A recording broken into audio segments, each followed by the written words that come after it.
ታዋቂው ቲክታከር ዴይላን ፔጅ ወደ አዲስ አበባ መግባቱን መረጃዎች እየጠቀሱ ይገኛሉ። ዴይላን ፔጅ እንደሚታወቀው ወደ 19 ሚሊዮን ፎሎወር ተከታይ ያለው እንደሆነ ይታወቃል በቲክታክ ፕላትፎርም ማለት ነው። እና ዴይላን እንግዲህ ጉብኝት ለማድረግ ወደ አዲስ አበባ መጥቷል። ይህንን እቅድ ደግሞ በከፍተኛ ሁኔታ እንዲሳካ ያደረገለት አዶናይ እንደሆነም ጭምር ነው የመረጃ ምንጮች እየጠቀሱ የሚገኙት። ከአዶናይ ጋር ጥልቅ የሆነ ግንኙነት እንዳላቸው ይታወቃልና በዛ ምክንያት ወደ አዲስ አበባ መጥቷል። አሁን አዲስ አበባ ለሚገኙ የተለያዩ ቦታዎች የተንቀሳቀሰ ጉብኝት እያደረገ እንደሆነም መረጃዎቹ ደርሶናል። በእንግዲህ እንኳን ደህና መጣ ዌልካም ብለናል ዴይላን ፔጅ።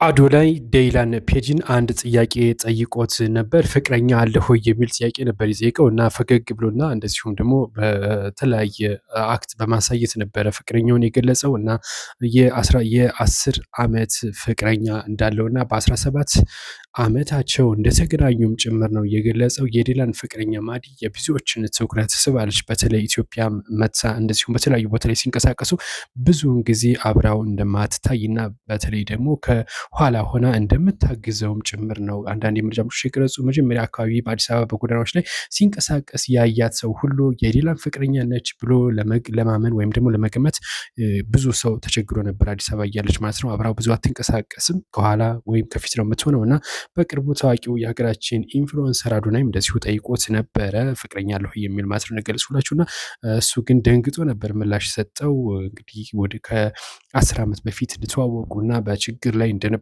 አሁን ግን እንግዲህ በቂ የሆነ ደረጃ ላይ እንደደረሱ አግዛው ማለት ነው። ወደ 19 ሚሊዮን ፎሎወር ተከታይ ያለው የዜናው ንጉስ እየተባለም ይጠራል ዴይላን ፔጅ ማለት ነው። እንግዲህ ፍቅረኛው ማዲ አሁንም እኛ ሀገር ባለው ቆይታ ራቅ ብላ መኖር እንደዚሁም ደግሞ እዛም ባለው በውጭ ሀገር ማለት ነው አብረው ብዙውን ጊዜ አብረው በቪዲዮ ወይም ደግሞ በተለያዩ ሶሻል ሚዲያ ላይ አትንቀሳቀስም። እሷም ተጠይቃ ነበረ እኔ የሶሻል ሚዲያ ብዙም አልወድም ስትል ነው እንግዲህ ማዲ የገለጸችው ማለት ነው። እንግዲህ እነዚህ ዴይላን እና ማዲ ከ10 ዓመታት በላይ በፍቅር መቆየታቸውን እንደዚሁ ይፋ አድርጓል። ቪዲዮ ጋብዛችኋለሁ። ከዚህ ጋር በተገናኘ አብራችሁን ቆዩ።